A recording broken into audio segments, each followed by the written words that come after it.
India की silicon valley अब पानी पानी को तरस रही है। 20 करोड़ लीटर पानी की कमी से अब यहाँ पर लोगों का रहना मुश्किल हो चुका है। बेंगलोर को इंडिया का आईटी हब माना जाता है और ऐसी वाटर क्राइसिस बेंगलोर की छवि पर भी सवाल उठा रही है। अब यहाँ पर लोगों के साथ ही बेंगलोर की जो आईटी हब वाली छवि है वो भी खतरे में आ चुकी है।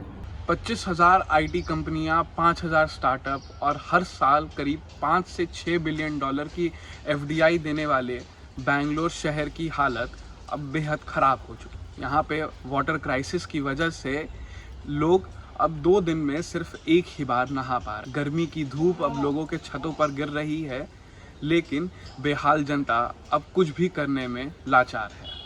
बेंगलोर शहर को हर दिन 168 करोड़ लीटर पानी की ज़रूरत पड़ती है। कावेरी नदी से इन्हें सिर्फ 145 करोड़ लीटर ही पानी मिल पाता है, यानी बचा 23 करोड़ लीटर पानी लोग अपने यहाँ बोरवेल से निकालते हैं, जिसकी हालत अब और भी ख़राब हो चुकी है। ऐसे में वाटर क्राइसिस से उभरने का आश्वासन देते डिप्टी सीएम डीके शिव कुमार ने बताया कि उनके भी बोरवेल अब सूख चुके हैं।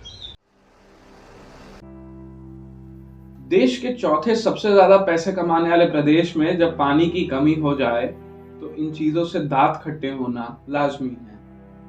कावेरी नदी दक्षिण भारत का इकलौता पानी का स्रोत है।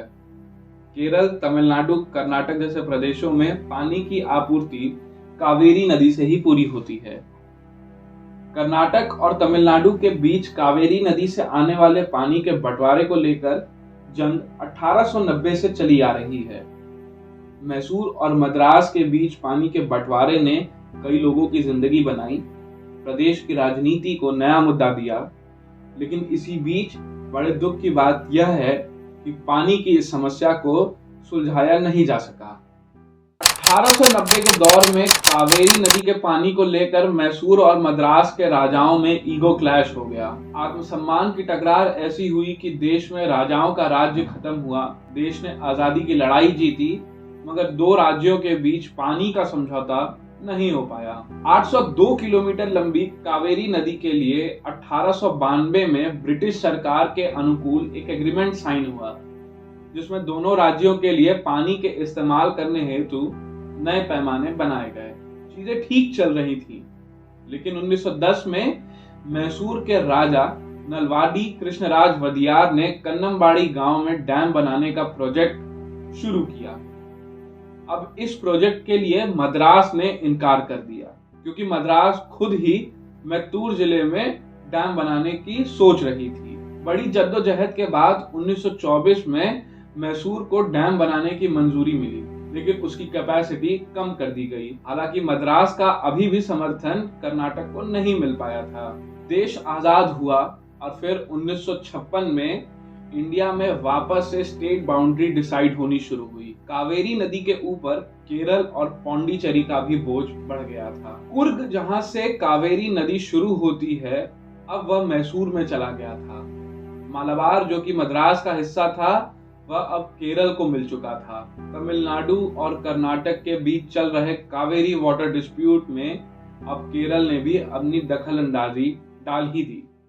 केरल ने काबिनी नदी के जरिए अपना दावा ठोका कि कावेरी नदी की सबसे बड़ी ट्रिब्यूटरी काबिनी नदी है। अगर कायदे से इसे देखा जाए तो केरल ने भी बहती गंगा में अपना हाथ धो ही लिया था। बहरहाल, कावेरी वाटर डिस्प्यूट की वजह से एक बार देश के प्रधानमंत्री पीवी नरसिम्हा राव ने दोनों प्रदेशों में मध्यस्थता कराई थी। 1995 में बारिश की कमी से तमिलनाडु की फसलों को नुकसान हो रहा था। ऐसे में तमिलनाडु ने सुप्रीम कोर्ट के जरिए कर्नाटक से 30 टीएमसी पानी की मांग की। वह एक ऐसी क्राइसिस थी जिससे कर्नाटक भी नहीं उबर पा रहा था। ट्रिब्यूनल ने कोर्ट कर्नाटक से 11 टीएमसी पानी तमिलनाडु के लिए रिलीज करने को बोला, जिसे नकारते हुए कर्नाटक ने अपने आप को असमर्थ बताया। जब मामला गंभीर हुआ तब सुप्रीम कोर्ट ने सरकार को पॉलिटिकल सॉल्यूशन निकालने को कहा। उस समय के तत्कालीन प्रधानमंत्री पीवी नरसिम्हा राव ने दोनों प्रदेशों के मुख्यमंत्री के बीच मध्यस्थता कराई, जिसके बाद कर्नाटक ने 6 टीएमसी पानी तमिलनाडु को दिया। जब इतिहास ही किसी विवाद का गवाह बन जाए तब क्या किया जा सकता है। ऐसा ही कुछ बेंगलोर के साथ हो रहा है। तमिलनाडु वर्सेस कर्नाटक के कावेरी वाटर डिस्प्यूट की वजह से अब बेंगलोर के लोगों को पानी के लिए तरसना पड़ रहा है। ऐसे में जो लोग पहले पानी के टैंकर 500 रुपए के मंगाते थे, अब वो पानी के टैंकर 2000 से नीचे नहीं आ रहे हैं। बेंगलोर वाटर सप्लाई बोर्ड के पास तकरीबन 14,481 बोरवेल थे, जिसमें से 6,997 बोरवेल अब सूख चुके हैं। अगर आंकड़ों में बात करें तो 38% पानी के स्रोत बेंगलोर में खत्म हो चुके हैं। पानी की कटौती से अब शहर की झीलें भी सूखने लगी हैं। बीते कुछ सालों में शहर में करीब 79% वाटर और 88% ग्रीन कवर खत्म हो गया है।